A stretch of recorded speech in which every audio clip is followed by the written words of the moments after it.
Hi, welcome back to my YouTube channel. Happy 2023. In this video, I wanted to talk about 3 things that I want to work on this year, and I just wanted to share them with you and perhaps share with you my progress throughout the year as I work on different things. So the first thing that I want to work on is to have a better sleep schedule, or to have better sleep health. For those of you who know me, I have a really crazy work schedule that's completely self-inflicted. basically I wake up at 9 o'clock, and then I work for a couple of hours, and then I take a nap for a couple of hours, and then I work for a couple of hours, and then it kind of repeats, and it goes up until basically I'm working until like 4 a.m. Just depending on what happens during the day. And so I don't get a ton of sleep, which is not great. But in addition to that, I also got tested for sleep apnea, and I was diagnosed with moderate sleep apnea. And so what that means is, so I did this take-home test where they measured my heart rate, my breathing, and my oxygen levels, and they found that I stopped breathing about 130 times a night. So on top of the low quantity of sleep, I also have low quality of sleep, and so all of that kind of adds up to a not really great sleep hygiene. So this year I'm trying to work on that more. With the sleep diagnosis, I hope to start using a CPAP machine soon, and hopefully that'll improve my sleep quality. All of the people that I've talked to that have used it have said how much of a difference it helps. They have more energy throughout the day, which is awesome.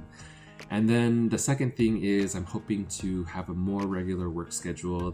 I have to apply more self-discipline in order for that to happen.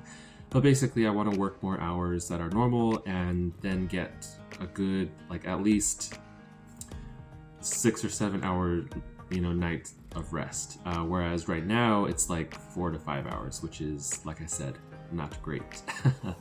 But sleep is super important. There are tons of books and studies about sleep, and how you really are not doing yourself any favors by starving yourself of sleep. And so I'm working on that as my number one.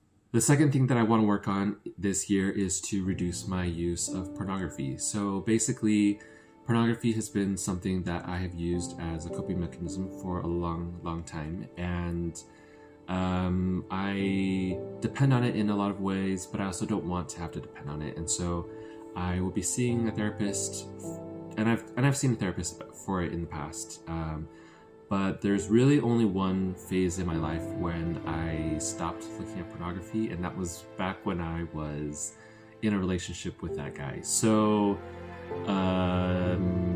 not a great alternative, I guess, for me, but I want to be able to live in a way that I feel more clean and more confident in myself, where I feel more confident around others and with God. Hopefully, as I work with a therapist, I can kind of go through different ways to do that, and I'll be sharing my journey about that with you in these videos. The third thing that I want to work on this year is to create holy places wherever I go.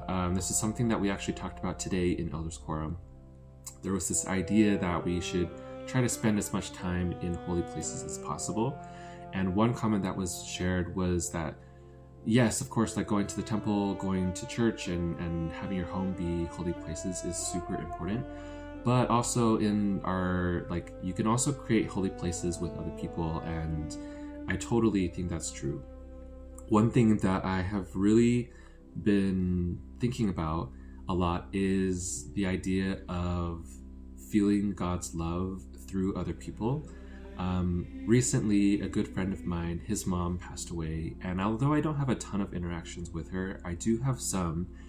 And one thing that I learned from attending the funeral and just reflecting on all of this is how much I felt the love of God through her. And something that really stuck out to me that's always been really interesting, though, is the idea that the love is universal, but it's also very granular and very specific. Like, we can feel it on a very personal, individual level, even though it applies to everyone. And I think that's really, really cool.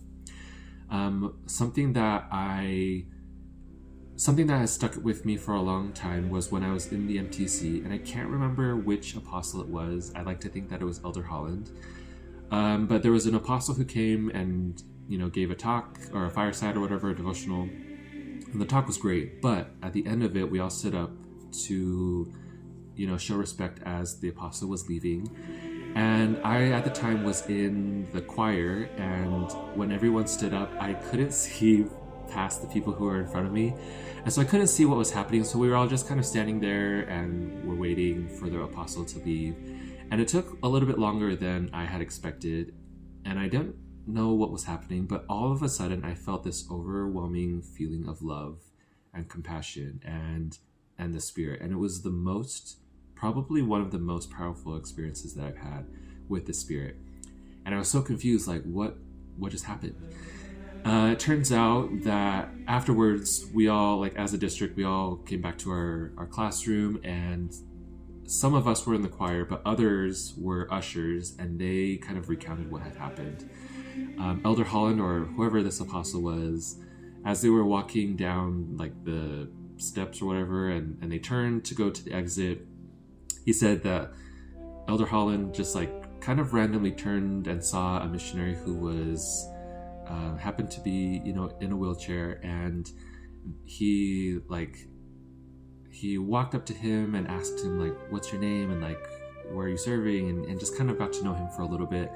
And I thought that was so cool, and I thought that was so powerful, that even though I couldn't see this act of love and compassion and this like really Christ-like experience happen, I could feel it, and it was so strong, and it was so overwhelming.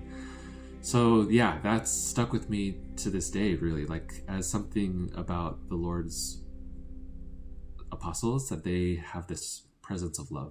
And it made me really want to do that in a very small, whatever way I can do it, in like 0.0001% of that. I want to be able to bring the love of the Savior and the love of God with me when I go and talk to anyone, really. I hope that they're able to feel of that love. And part of that goes back to the first two, which is, taking better care of myself, both physically and spiritually.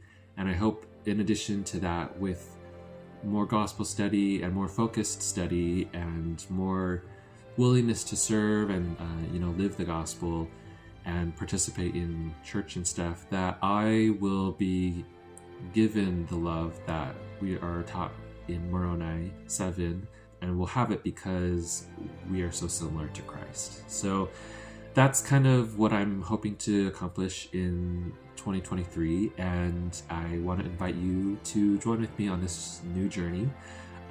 Basically, I am really excited for this year. I'm really excited about all of these things.